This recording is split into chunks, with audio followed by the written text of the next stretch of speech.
Last week, I challenged myself and possibly you to sit in stillness every day for 10 minutes. How did it go? Did I discover deep enlightenment? Did I achieve ultimate wisdom?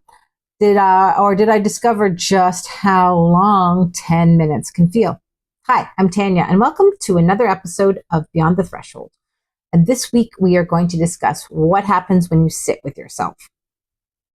To be honest, I feared that I would be bored, and I was not.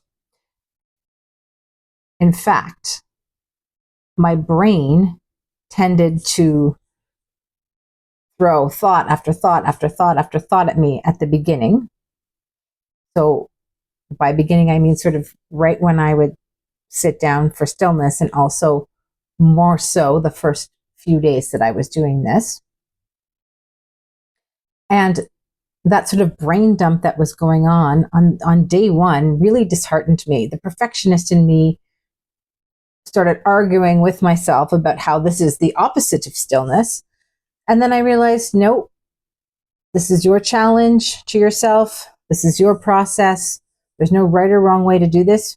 You're just going to have to observe without judgment what is happening. And that really freed me up, I would say. Felt much better about the process. And I found that as the days went on, I got to stillness more quickly as a result of not judging myself or the process or whatever came up. And it left me some space for some epiphanies. And some of those included the fact that the energy of other people is not mine. It's not mine to manage. It's not mine to take on. That the history teacher in me, I guess, was thinking about the sort of sages or philosophers of old and how all they needed was themselves in silence. And given that, I could do this too in the comfort of my own home. It occurred to me that the space between knowing and doing is me.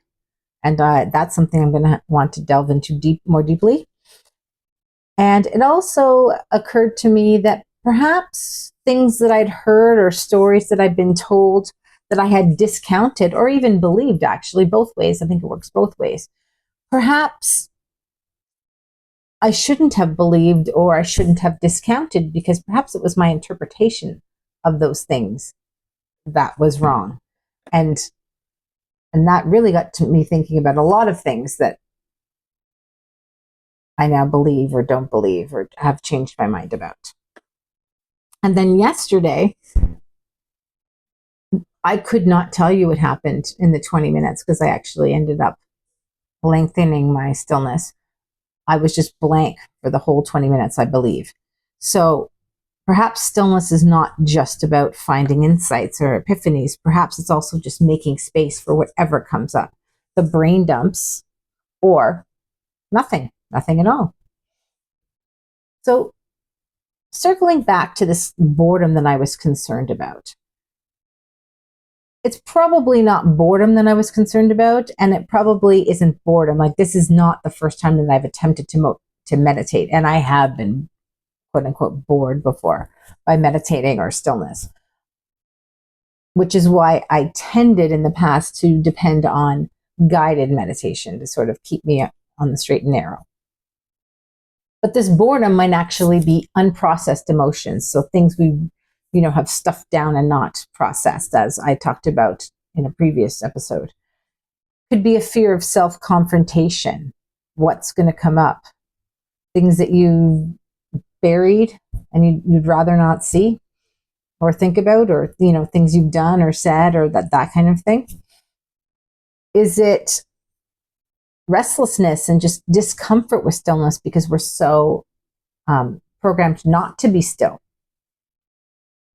Is it this illusion of productivity that we have, that sitting for 10 minutes is wasted time because you're not doing anything, you're not producing anything?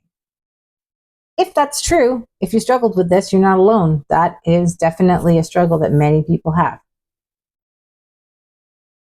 And if you did struggle with it and you want to try to do this, there are some tweaks we can make.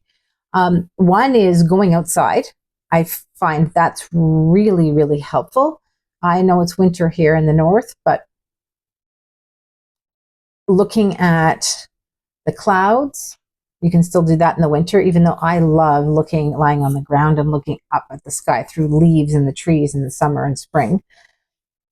If you can find some water, that's even better. I have to admit, I have gone down to Lake Ontario and pretended to be King Canute, calling in the waves.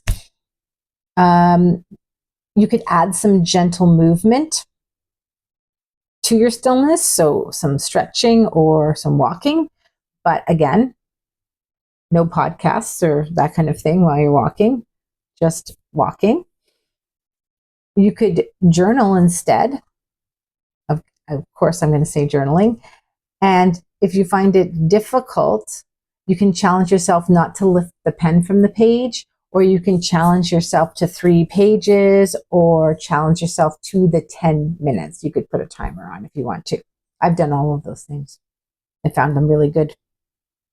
Oftentimes, some of the deepest things came out after I probably would have given up, but I kept the pen on the page, or I kept writing because I was only on page 1 or what have you.